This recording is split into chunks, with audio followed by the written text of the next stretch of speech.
Hey, hello. Hindi ko alam kung saan ako mag-umpisa. Gusto ko sanang sabihin na sinishare ko lang yung nararamdaman ko ngayong araw na to. Kasi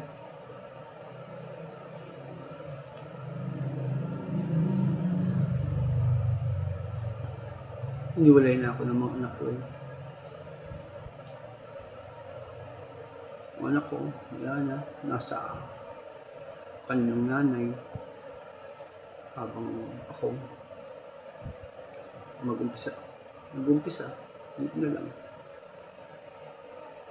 Hindi ganun kadali para sa sitwasyon ko, yung nararamdaman ko ngayon.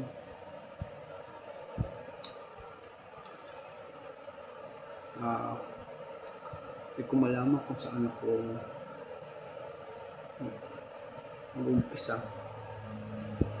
Kasi nagsimula ito sa sa pagsagot-sagot sa akin ng anak ko eh. Ako bilang ama, dinisiplina ko, aminin ko na palo ko, nasaktan ko.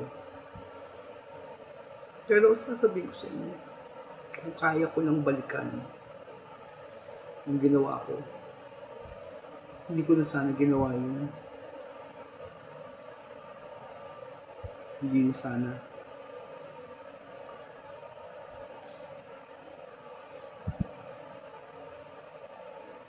Mahal na mahal ko ang anak ko eh.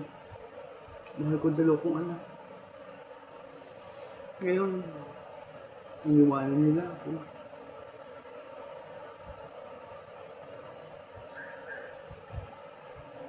'18, 19 na sila. From baby hanggang 19 years old. Ako nag-aruga. Ako nag-alaga. Lahat ginawa ko. Lahat ng obligasyon ng bilang ama ginawa ko.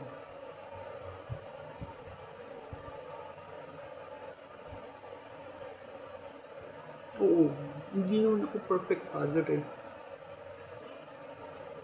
Pero araw-araw, I try to be.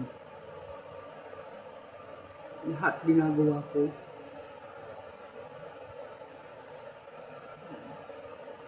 Hindi ko naman kinikwento sa kanila kung anong sakripisyo ko eh.